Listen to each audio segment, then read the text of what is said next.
მოგესალმებით, მე ვარ რუსო. ეს არის რიგით მესამე ღია პოდკასტი. დღეს ჩვენი სტუმარი იქნება ირმა კილაძე, რომელიც არის ჩემი მეგობარი, თანამოაზრე, თანამებრძოლი. რა ვიცი, ყველაფერი ვართ ერთმანეთისთვის. მოგესალმები ირმა, მიხარია რომ დღეს ხარ ჩვენი სტუმარი. მოგესალმები რუსო, მივესალმები მაყურებელს, მსმენელს. დიდი მადლობა მოწვევისთვის და იმედი მაქვს, რომ დღევანდელი პოდკასტი არა მხოლოდ საინტერესო, არამედ ძალიან სასარგებლოც იქნება. მეც დიდი იმედი მაქვს ამის და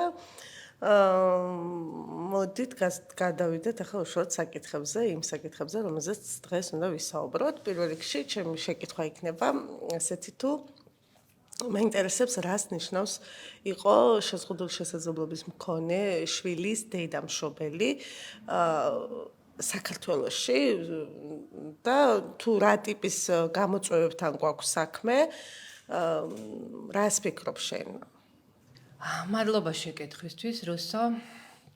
ყოველთვის, როდესაც მე თავად უსმენ ამ კითხვას ჩემს თავს, სხვადასხვა პასუხები მომდის ხოლმე, მაგრამ ძირითადად რაც ჩემთან ახლოს არის და რასაც ჩემს თავს ყოველთვის ვპასუხობ, არის ის, რომ უპირველეს ყოვლისა ეს არის ძალიან დიდ პასუხისმგებლობასთან დაკავშირებული, რომ აღზარდოს პიროვნება, რომელიც იქნება ღირსეული წევრი საზოგადოების. სულ ვამბობ ხოლმე, რომ ჩემი ცხოვრება დაიყო ესე ორ დიდ ნაწილად ნიკოლოზის დაბადებამდე და ნიკოლოზის დაბადების შემდეგ.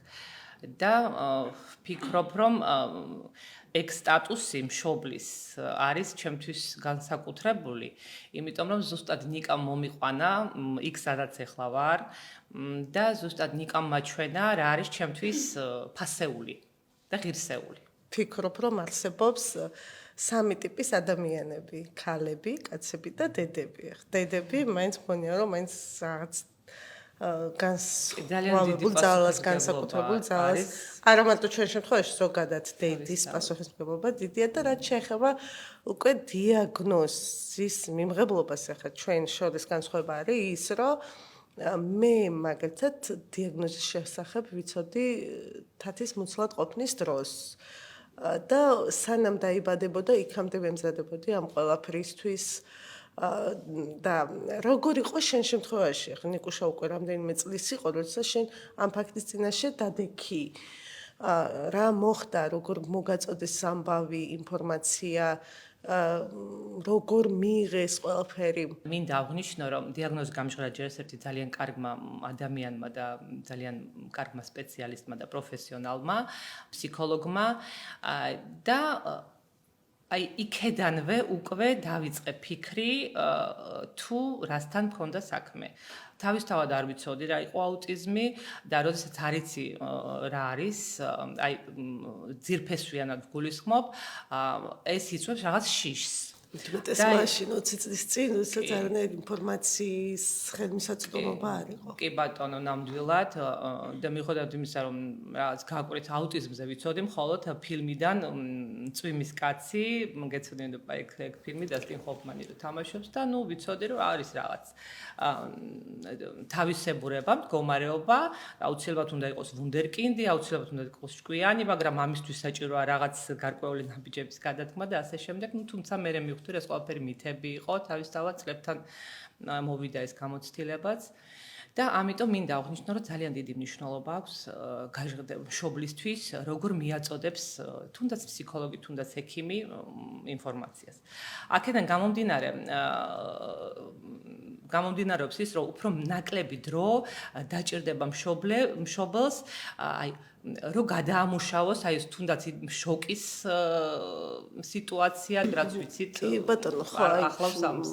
მინდოდა ზუსტად ეს მეკითხა, რომ როგორც ვიცით ფსიქოლოგიაში არის სხვადასხვა 5 ეტაპი, ეს არის შოკი, უარყოფა, დეპრესია, შიში, ბრაზი და ბოლოს მიმღებლობა. ეხლა მე მინდა აქვე ვთქვა, რომ ეს ეტაპები როგორც არის გადანაწილებული, ჩემ შემთხვევაში როგორ არის იმას ავხსნი, რომ რა ეტაპზე ვარ. თავიდან მოყოლებული შეიძლება გავიარო ყველაფერი, მაგრამ ყველა სტადიას ახლდა შიში და განსაკუთრებით ეხლა ვარ იმ ეტაპზე, რომ უკვე მივიღე დიაგნოზი და მაგრამ ეს შიში მაინც ყველა ეტაპს მოყვება, განსაკუთრებით მეშინია იმის თუ რა იქნება ჩემს შემდეგ.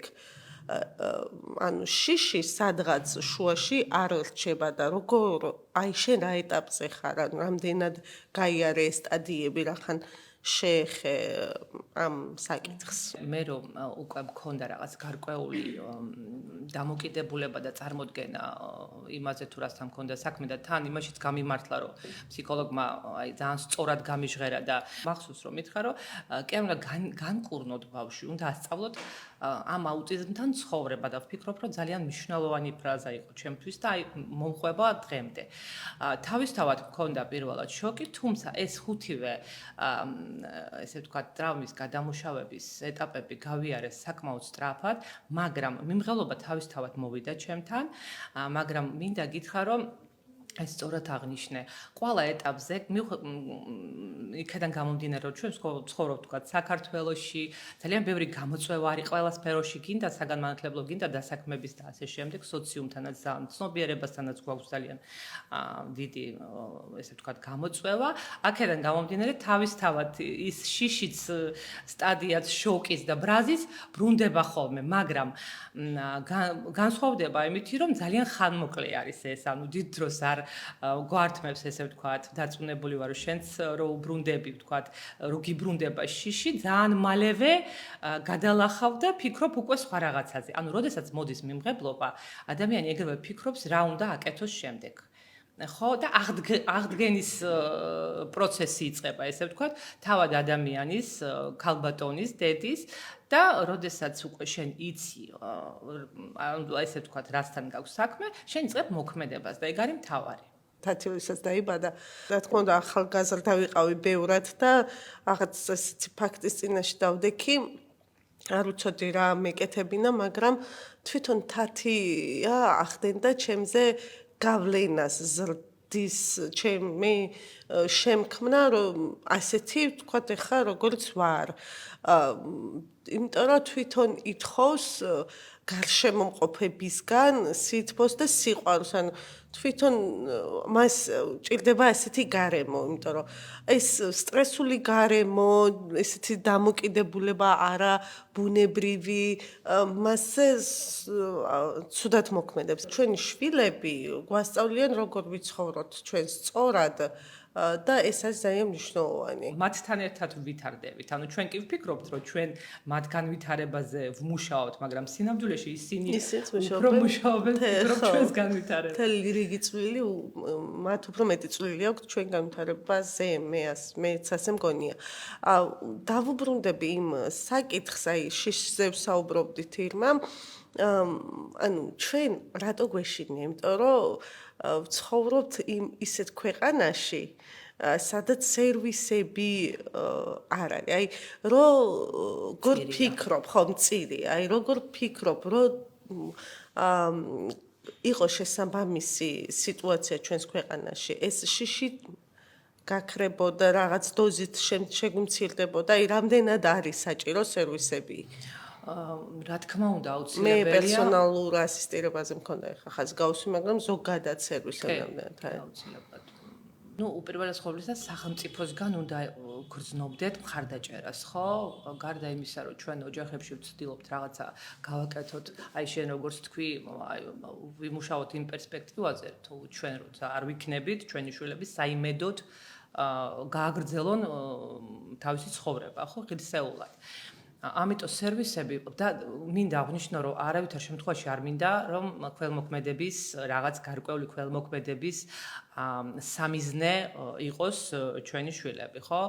და რო გვინდა ყველა დედას გვინდა რომ ღირსეულად იცხოვრონ. ამიტომ ყველა ეტაპზე აბსოლუტურად ყველა ასაკთან არის დაკავშირებული თავისი სერვისები, ხო? ვთქვათ, ადრეული განვითარება, ვთქვათ, შემდეგ უკვე რაღაც რეაბილიტაციის პროგრამები, შემდგომ უკვე აი ეს დასრულობაში რო გადადიან, ეგ რა თქმა უნდა ტრანსფორმირდეს უნდა და აბსოლუტურად სხვა სერვისი სჭირდებათ, თუმცა როგორც სწორად აღნიშნე რუსო, ამის შესაძლებლობა არ გვაქვს ამ ეტაპზე ჩვენ რო გვინდა ისე და ადრეს საერთოდაც არ იყო, ანუ ვთქვათ მე რომ პირველად დავიწყეთ ძებნა ფსიქოლოგის, იყო ძალიან ცოტა რაოდენობით ფსიქოლოგები, დიდებთან საერთოდ ისეთი სიტუაცია არის დღეს, რომ აი დღესდღეობით ძალიან ბევრ მშობელს ვიცნობ 30-35 წლის, ვისაც ყავს ვთქვათ იგივე აუტიზმით და ძალიან ბევრი დრო აქვთ დაკარგული, ანუ იმის გამო რომ სერვისები არ იყო, ფაქტიურად სახლიდან არ გამოდიან ეს ადამიანები. როდესაც ნებისმიერ შემთხვევაში დარწმუნებული ვარ, რომ რესურსიც აქვს და ყველაფერი იმისათვის, რომ ღირსეული წევრები იყოს ჩვენი ქვეყნის. აქედან გამომდინარე, რა თქმა უნდა, უკეთესი იქნებოდა, რომ სერვისები ყოფილიყო უფრო სრულფასოვანი და უფრო მეტი რაოდენობით. არ შემიძლია არ აღნიშნო პერსონალური ასისტენტის სერვისი, აუცილებელი როგორც პატარა მოქალაქეებისთვის, ასე ზრდასრული ადამიანებისთვის. ეგ არის სერვისი, ზუსტად ის სერვისი არის, რომელიც დამოუკიდებელ უნარჩვევებს უნვითარებს ადამიანს, რათა შემდგომ უკვე შეძლოს ღირსეულად და სრულფასოვნად იცხოვროს, სადაც უნდა, ვისთანაც უნდა და როგორც უნდა. ხო, რატომღაც გონია ყველას დამოუკიდებელი ცხოვრება ნიშნავს იმას, რომ აბსოლუტურად ჩვენ ხო ყველა ერთმანეთზე ვართ დამოუკიდებელი, აბსოლუტურად მარტო. არ ნიშნავს მარტო ცხოვრებას, არ ნიშნავს ხო დამოუკიდებლად ცხოვრებას. ამიტომ ეს პერსონალური ასისტენტი არ ნიშნავს იმას, რომ თქვათ რაღაცა შენ გიწყვიტავს პირიქით ღირსეულად არჩევანი რა თქმა უნდა თავად ადამიანზე არის დამოკიდებული და შემდეგ უკვე მის არჩევანს მიყვება თავისთავად და ხელს უწყობს მხარს უჭერს იმ ვთქვათ სფეროში სადაც ყველაზე მეტი გამოწვევა აქვს. აი ნიკოლოზი არის უკვე 20 წლის ესე ჩვენ სულ ვიძახით რომ ვეტერანი დედები ვარ ძალიან დიდი გზა გავიარეთ აი რა გზა გაიარე აი დაწყებული ბაღის ასაკიდან სკოლა სოციუმი დასაქმებამდე ვართ უკვე მოსული აი რა წინაღობები ხდებოდა ეხლა შედარებით კი ვამბობთ რომ უკეთესი მდგომარეობაა და შედარებით ნაკლებ დღესაც გვიწევს ბრძოლა არა მარტო ჩვენ მაგრამ ბევრი რაღაცა შეიცვალა მართალია მაგრამ ჩვენ დროს ხო ბევრად უფრო მეტი სირთულეები იყო და რა ვიცი რა ერთი ორი და მე რო დავასრულებ მე მინდა რომ შენც მოყვე აუცილებლად იმიტომ რომ შენი გამოცდილებაც და უამრავი დედიკოსი რომელსაც ჩვენ კარგად ვიცნობთ ჩვენ ბევრი ყავს ესე ვთქვათ მეგობარი დედები რომლებმაც მართლა გმირობის გზა გაიარეს და არ შემიძლია რომ არ აღნიშნო. Ну, როგორც აღნიშნე მე, როდესაც უკვე ესე ვთქვათ, გადავწყვიტე, რომ მოქმედებაზე უნდა გადავსულიყავი, თავისთავად ნიკუშას ფსიქოლოგიც აუყვანეთ, რომელიც მუშაობდა მასთან. ნიკა იყო 6 წლის, ნიკუშას დიაგნოზი დაუგვიანეს, იმიტომ რომ როგორც აღნიშნე, ცოტა ატიპურად მიმდინარეობდა აუტიზმი, 6 წლის დაუსვეს ფაქტიურად სასკოლო ასაკში. მაშინ სკოლებში არც სპეცპედაგოგების ინსტიტუტი არ იყო, ესე ვთქვათ, განვითარებული, ასისტენტზე საერთოდ ზედმეტი იყო ლაპარაკი და უბრალოდ ცოტ სკოლის დაწყებამდე ნიკა მივიყვანე იმავე მასწავლებელთან, რომელიც უნდა ყოფილიყო მისი დაწყებითების მასწავლებელი, რომ გაუცხოების ის არ ქონოდა რაღაც პროცესები და საკმაოდ კარგად ჩაერთო პროცესში ნიკუშა და მე-4 კლასში, როცა გადავიდა, აი მაშინ შემოვიდა ეს სპეცმასწავლებლის ინსტიტუტი. თუმცა მე ხშირად აღნიშნავ ხოლმე, რომ ჩვენი ბავშვები არიან რაღაც ექსპერიმენტალური ხო კურდღლები, იმიტომ რომ აი ჩვენ ბავშვებთან ერთად სწავლობდა ინკლუზიურ განათლებაში ჩართული სპეციალისტებიც. ეხლა სწავლების პროცესში არიან. არიან. თუმცა მინდა აღნიშნო, რომ ნიკოლოზის გაუმართლა იმ ხრივ, რომ ყველა სფეროში შეხვდა ძალიან კარგი ადამიანები უპირველეს ყოვლისა სპეციალისტები კი ბატონო, მაგრამ აი ადამიანური რესურსი აქ აუცილებელია თავისთავად, პედაგოგებიც, თვითონ ფსიქოლოგებიც, ვინც იყო მის ირგვლივ, ნიკუშა დაიდიოდა უამრავ წრეზე, ცურვაზე, ხატვაზე, ძერწვაზე, რა ვიცი, ჩართული იყო აქტიურად და აი შაბათ-კვირას მეუბნებოდა ხოლმე, რომ თვითონ დღეს არცად არ მივდივართო, აი მუსიკალური ექსლედიც აქვს დამთავრებული, მაგრამ რა ძალისხმევის ფასად და რის ფასად დაგვიჯდება ხოლმე მშობლებს ესე ყოველ წუთში რო გჭირდება, მით უმეტეს თუ რაღაც ქცევის ცოტა განსხვავებულობა ახასიათებს, გჭირდება ყოველთვის მოყოლა დიაგნოზის შესახებ და ეგ ცოტა რთულია მშობლისთვის, როდესაც ბავშვი ძლიერ და სუსტ მხარეებს უყვები ხოლმე რაღაცეებთან ასოციაცია არის ყოველთვის და ყოველთვის კარგ რაღაცეებთან არა და ამიტომ რთულია ჩვენთვის და ნამდვილად ფსიქოლოგიური ესე ვთქვათ ჩვენი მდგომარეობა ხშირ შემთხვევაში არც თუ ისე სახარბიელო ესე ვთქვათ. და შემდეგ უკვე მე-10 კლასში ნიკუშა პარალელურად ესე მოეწყო კოლეჯ ბლექსში, პროფესიონალ კოლეჯში დაასრულა ისიც კომპიუტერული ტექნოლოგიების განხრით და შემდგომ უკვე გადიოდა სტაჟირებას თოჯინების თეატრში და ეხლა გავდივართ სტაჟირებას ერთ-ერთ რეაბილიტაციის ცენტრში და ვფიქრობთ თავისთავად დასაქმებაზე. შენ აღნიშნე, რომ ნიკოლას აქვს აუტიზმი, თათის აქვს მიკროცეფალია, ეს არც თუ ისე იშვიათია, თუმცა რომ ავხსნა რა არის, ეს არის პატარა თავის ქალა, რომელიც ხელს უშლის ტვინს განვითარებაში, ანუ ინტელექტუალური შეზღუდვა აქვს საბოლოო ჯამში და თათის შემთხვევაში ცოტა რთულია დასწავლა. ბევრი შრომის შედეგად დღეს თათიც სტუდენტია, როგორც ნიკუშამ გაიარა კოლეჯში, ბლექსში, კონდიტერიას სწავლობს და ნახოთ დამსაქმებლები როგორ წამოვლენ რამდენად ანუ რა ეხლა რადგანაც შევეხეთ დამსაქმებლებს რა ეტაპზე ვარ ზოგადად რა კუთხით უყურებენ შეზღუდული შესაძლებლობის მქონე პირების დასაქმებას ძირითადად თითქოს წამოვიდა ტენდენცია მაგრამ ფიზიკური შეზღუდვის მქონე ადამიანების მიმართულებით ცდილობენ რომ შექმნან პირობები ინტელექტუალური შეზღუდვის შემთხვევას ზოგადად საქართველოს როგორც ვიცი პრეცედენტი არ არის. აი რას ფიქრობ ამ კუთხით როგორ შეგვიძლია ან ვიმუშაოთ ან რა შეიძლება რომ გაკეთდეს რომ ჩვენ არ გქონდეს შეიძლება ჩვენ მოგვიწიოს ბრძოლა მაგრამ ჩვენ შემდეგ თაობებს არ გქონდეს მსგავსი პრობლემა, რომ მზად იყოს სახელმწიფო ჩვენი შვილების დასაქმებისათვის. კი ბატონო, ნუ თავისთავად აქტიურად უნდა ჩავერთოთ და მინდა აღვნიშნო, რომ ეს არ უნდა იყოს ერთეული მშობლის მოთხოვნა მხოლოდ რუსო.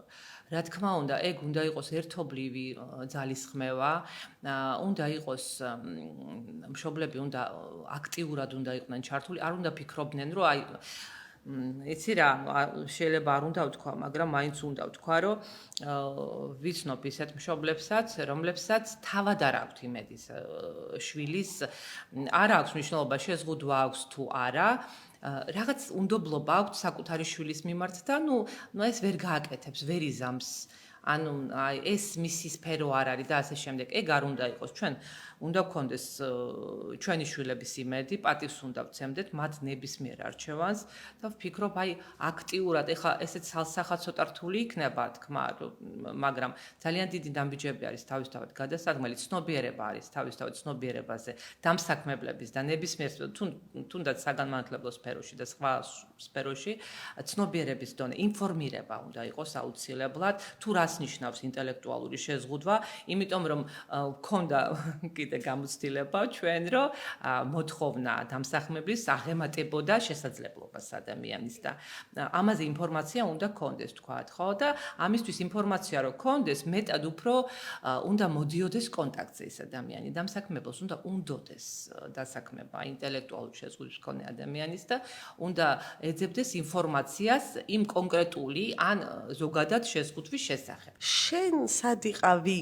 იქამდე, ანუ როგორ აფასებდი მსგავსი შეზღუდვის მქონე ადამიანებს, სანამ თვითონ არ დადგებოდი ფაქტის წინაშე, ანუ როგორ უყურებდი ასეთ ხალხს? ახლა თითქოს ეხა ვიძახით, რომ უი, რამდენი შეზღუდული შესაძლებლობის მქონე ადამიანია, ადრე თითქოს არ იყო, ხო?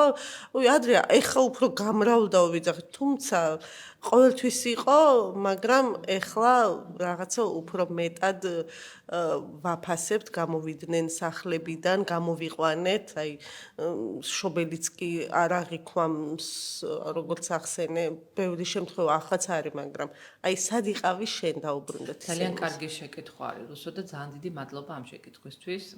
ჩვენ გვყავდა მეზობელი, რომელსაც ჰქონდა ცერებრული დამბლა და მახსოვს ბავშვობაში არც თუ ისე კარგად ვექცეოდით ბავშვები და მახსენდება, ანუ ტერმინოლოგიასაც რაც გააჩნია, მეც ხშირად გამომიყენებია სიტყვა ინვალიდი, სანამ ხა რატო უნდა დავმალო, ხო?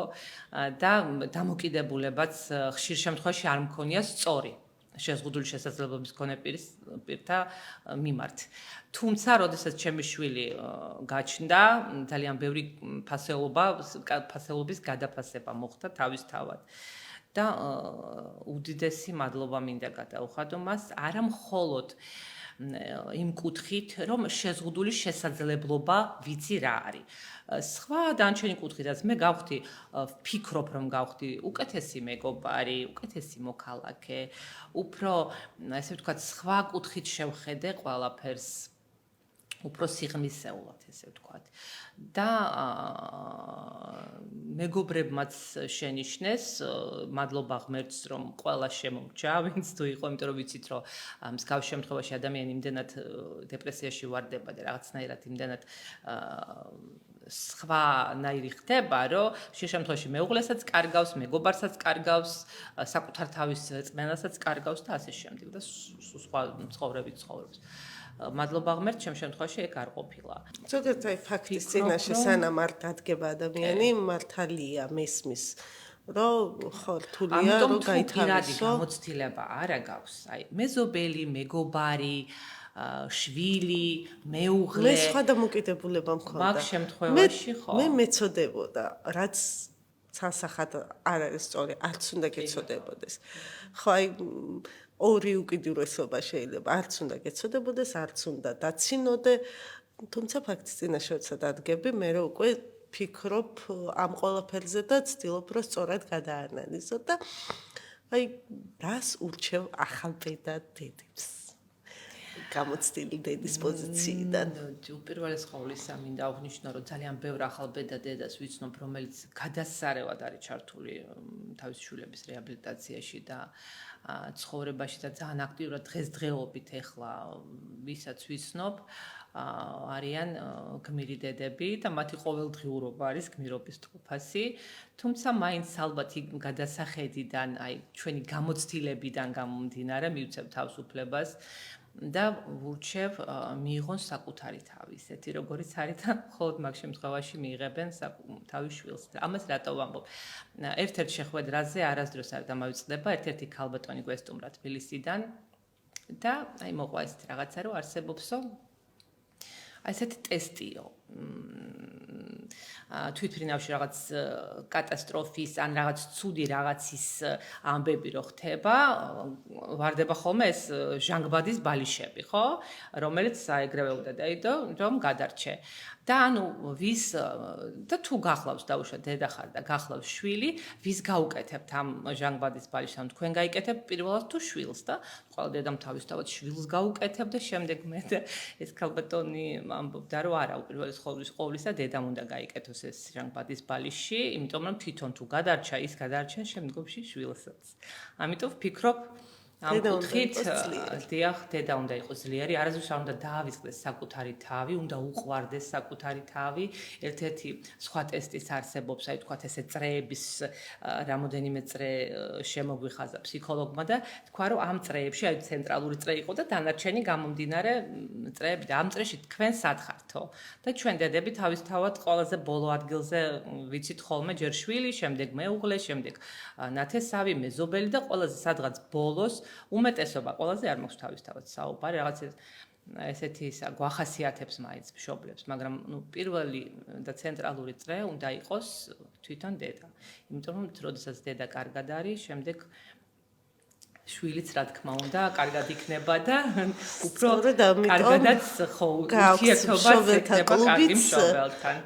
და ცდილობს სხვა დედების გაძლიერებას, ასევე ჩემთან ერთად მეც მსგავს საქმიანობას ვეწევ და ვცდილობთ რომ ანუ შენ აქტიურად ხარ ამ საქმით დაკავებული და ბოლო 1 წელი მინიმუმ სულ აქტიურად გინდა რომ ეს ჩვენს ირგვლივ მყოფი ქალბატონები გააძლიერო ეს ამ პროცესებში ჩვენ ყველა ერთად ვართ ჩართული და ძალიან მიხარია რომ ხო ძალიან მნიშვნელოვანიც არის რომ ჩვენ გქონდეს ამოსუნთქვის საშუალება და ჩვენ ერთმანეთს უზიარებდეთ სიხარულსაც სევდასაც ეს ყველაფერი ძალიან მნიშვნელოვანია ერთი თემის ადამიანებისთვის. არა მხოლოდ მშობელი ვარ, არამედ დამოუკიდებელი ცხოვრების ცენტრის თანამშრომელი და როგორც კი დავიწყე აქ მუშაობა, დავიწყე ფიქრი იმაზე, თუ რა შემეძლო მე პირადად გამეკეთებია ცენტრისთვის. და მე და ნატალი სხალთელი, ერთ-ერთი მშობელი, მის მუშაობდით ერთად, გადავწყვიტეთ, რომ ჩამოგვეყალებებინა მშობელთა კლუბი. და შემდეგ უკვე შენც აქტიურად ჩაერთე ამ საქმეში და უამრავი დედიკო არის ჩვენს კლუბში, უკვე ჩვენ გვაქვს ჩვენი ჩატი, სადაც რიცხვი მშობლების დღითი დღე იზრდება. ჩვენი მშობელთა კლუბის აქტივობები ძალიან საინტერესო არის. ჩვენ ვესწრებით ტრენინგებს, არა მხოლოდ თქვათ ესე არაფორმალური შეხვედრები გვაქვს არტ თერაპიის, მუსთერაპიის და ასე შემდეგ.